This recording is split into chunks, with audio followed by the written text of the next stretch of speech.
Hello and welcome back to another episode of Learning Finance with me. In this episode, we are going to explain what is meant by GDP or Gross Domestic Product. तो चलिए start करते हैं। तो मान लीजिए कि आप एक क्लासरूम में और उस क्लासरूम में सिर्फ तीन स्टूडेंट्स हैं एक्स वाई और जी। तो आप लोगों ने ये बहुत सारी एग्जाम्पल इस तरह की सुनी होगी कि आप बचपन में ईद मिलन पार्टी होती थी और आप लोग एक डिफरेंट चीज़ें लेके जा रहे होते थे। तो इसी तरह की एग्जांपल हम लोग भी एक शुरू करते हैं और आप लोग को टीचर ने ये टास्क दिया है कि एक बच्चा जो है वो कोल्ड ड्रिंक लेके आएगा, जबकि दूसरा बच्चा जो है वो घर से कोई चीज़ बना के लेके आएगा, and the third one is actually going to provide services to the other students, like he is going to clean the table, he's going to serve the students actually. तो जीडीपी बेसिकली क्या होगा उस classroom का GDP होगा the total value of all the product and services that is actually being in that class. So अगर हम total value निकालें उस प्रोडक्ट्स की जो कि स्टूडेंट्स लेके आए हैं, और अगर हम वैल्यू निकालें उस सर्विसेज की जो कि एक स्टूडेंट परफॉर्म कर रहा है, तो that would be the GDP of that classroom. इसी तरह से अगर हम इसको एक मैक्रो लेवल पे देखें, बिग नंबर्स पे देखें, तो कंट्री का जीडीपी क्या होता है? Total value of all the product and services of that particular country.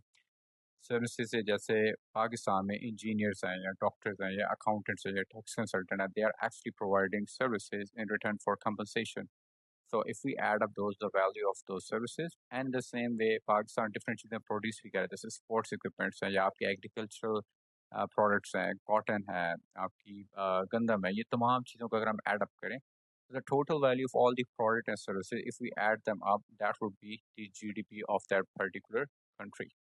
अब हमें समझ आ चुका है कि जीडीपी एक्चुअल में होता क्या है, तो हम इसको एक और डिफरेंट पर्सपेक्टिव से देखते हैं। अगर हम दो डिफरेंट कंट्रीज़ को कंपैरिजन करें, जैसे पाकिस्तान और इंडिया है, तो दोनों की पॉपुलेशन में बहुत ज़्यादा फ़र्क है। इसको हम एक और तरह से भी एक्सप्लेन कर सकते हैं कि एक क्लास है, उसके अंदर 10 स्टूडेंट्स हैं, जबकि दूसरी क्लासरूम के अंदर 5 स्टूडेंट्स हैं।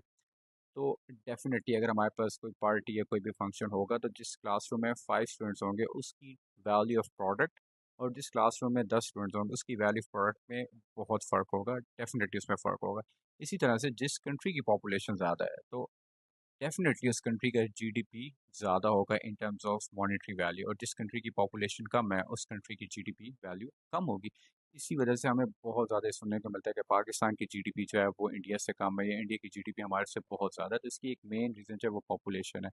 तो ये समझने की हमें ज़रूरत है एक्चुअल में कि GDP alone it's not a very good macro economic indicator to actually explain the difference between different countries economy.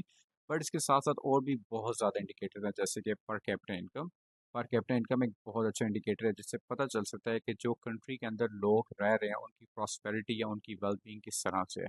तो समझने की ज़रूरत इस चीज़ में है कि एक डॉक्टर है, उसके पास एक थर्मोमीटर है, तो डेफिनेटली वो थर्मोमीटर से हमें ये चेक करके ज़रूर बता सकता है कि आइदर और टेम्परेचर इज़ हॉट और कोल्ड। बट वो थर्मोमीटर से हमें ये नहीं बता सकता कि हमारी बॉडी के अंदर और कौन सी ऐसी क्रिटिकल हेल्थ कंडीशंस हैं या कौन से ऐसे रेड फ्लैग्स अवेलेबल हैं बॉडी के अंदर जो कि हमारे लिए बाद में प्रॉब्लमेटिक हो सकते हैं। In the same way GDP growth हमें ये बिल्कुल बता सकती है कि either our country is going in the upward trajectory और our country is going in the downward trajectory, but alone GDP is not sufficient for us to actually know either we are performing really good or we are not performing good. So in this video, definitely we have explained that what is meant by GDP, that even a fourth grade kid would be able to understand what does that mean. तो अगर हम इसको summarize करें तो GDP से मुराद total value of all the product and services in a country। और अगर हम इसको एक क्लासरूम की एग्जांपल पे लेके चलें, तो जो भी स्टूडेंट्स जो भी प्रोडक्ट सर्विसेज परफॉर्म करें, that would be the GDP of that classroom, और इन अ big way that would be the GDP of a particular country. So if you like this video, please go and subscribe to my channel and also follow my page, and stay tuned for more informative videos like that. Thank you.